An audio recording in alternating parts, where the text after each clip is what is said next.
Choice 1 ಮತ್ತೆ 2 ಬಗ್ಗೆ last ವಿಡಿಯೋದಲ್ಲಿ ಹೇಳಿದೆ. ಈಗ ಚಾಯ್ಸ್ 3 ಬಗ್ಗೆ ಹೇಳ್ತೀನಿ. ಸೊ ಯಾರೆಲ್ಲ ಚಾಯ್ಸ್ 3 ಸೆಲೆಕ್ಟ್ ಮಾಡಬೇಕು ಅಂತಂದ್ರೆ, ಈಗ ಸೆಕೆಂಡ್ ರೌಂಡ್ ಅಲ್ಲಿ ಅಲಾಟ್ ಆಗಿರುವಂತ ಕಾಲೇಜ್ ನಿಮಗೆ ಸ್ವಲ್ಪನೂ ಇಷ್ಟನೇ ಇಲ್ಲ, ನಾವು ಆ ಕಾಲೇಜಿಗೆ ಹೋಗಕ್ಕೆ ಇಷ್ಟ ಇಲ್ಲ ಅಂತ ಹೇಳಿ ನೀವು ಅನ್ಕೊಂಡಿದ್ದೀರಾ ಅಂತಂದ್ರೆ ನೀವು ಚಾಯ್ಸ್ 3 ನ ಫಿಲ್ ಮಾಡ್ಬೇಕಾಗುತ್ತೆ. ಸೊ ಚಾಯ್ಸ್ 3 ಫಿಲ್ ಮಾಡಿದ್ಮೇಲೆ ಏನಾಗುತ್ತೆ ಮ್ಯಾಮ್ ಅಂತಂದ್ರೆ, ಸೊ ಈಗ ರೌಂಡ್ 2 ಅಲ್ಲಿ ಏನ್ ಅಲಾಟ್ ಆಗಿರುವಂತ ಕಾಲೇಜ್ ಇರುತ್ತಲ್ಲ ಅದು ಡಿಲೀಟ್ ಮಾಡ್ಬಿಡ್ತಾರೆ.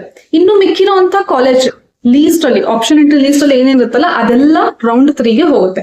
ಸೊ ರೌಂಡ್ 3 ಸ್ಟಾರ್ಟ್ ಆಗೋಕ್ಕೂ ಮುಂಚೆ ಎಡಿಟಿಂಗ್ ಆಪ್ಷನ್ ಬಿಟ್ಟಾಗ ನೀವು ರೀಆರ್ಡರ್ ಮಾಡ್ಕೋಬೇಕಾಗುತ್ತೆ. ಸೊ ಚಾಯ್ಸ್ 3 ಫಿಲ್ ಮಾಡಿದವರು ಕಂಪಲ್ಸರಿ ಆಗಿ 10,000 ಕಾಷನ್ ಡೆಪಾಸಿಟ್ ಫೀಸ್ ನ ಪೇ ಮಾಡ್ಬೇಕಾಗುತ್ತೆ. ರೌಂಡ್ 3 ಅಲ್ಲಿ ನಿಮಗೆ ಯಾವುದೇ ಕಾಲೇಜ್ ಅಲಾಟ್ ಆದ್ರೂ ಕೂಡ ನೀವು ಅದಕ್ಕೆ ಕಂಪಲ್ಸರಿ ಆಗಿ ಅಡ್ಮಿಷನ್ ಆಗ್ಲೇಬೇಕಾಗುತ್ತೆ. ಸೊ ಹಂಗಾಗಿ ಪ್ರಿಯಾರಿಟಿ ಲೀಸ್ಟ್ ನ ನೀವು ಆರ್ಡರ್ ಮಾಡೋದಾಗಿರ್ಬೋದು ಅಥವಾ ಕಾಲೇಜಸ್ ಯಾವ್ದು ಬೇಡ ಅದನ್ನ ಡಿಲೀಟ್ ಮಾಡೋದಾಗಿರ್ಬೋದು, ಅದನ್ನ ಕರೆಕ್ಟ್ ಆಗಿ ನೋಡ್ಕೊಂಡು ನೀವು ಸೆಲೆಕ್ಟ್ ಮಾಡಿ ಹಾಕೊಳ್ಳಿ. ಇನ್ನು ಕೌನ್ಸಿಲಿಂಗ್ ಪ್ರೊಸೆಸ್ ಬೇಡ ಮ್ಯಾನೇಜ್ಮೆಂಟ್ ಸೀಟ್ ಇಂದ ಏನಾದ್ರು ನೀವು ಅಡ್ಮಿಷನ್ ಆಗ್ತೀರಾ ಅಂತ ಅಂದ್ರೆ ನೀವು ಚಾಯ್ಸ್ 4 ನ ಸೆಲೆಕ್ಟ್ ಮಾಡ್ಬಿಟ್ಟು ಕೌನ್ಸಿಲಿಂಗ್ ಇಂದ ಎಕ್ಸಿಟ್ ಆಗ್ಬೋದು.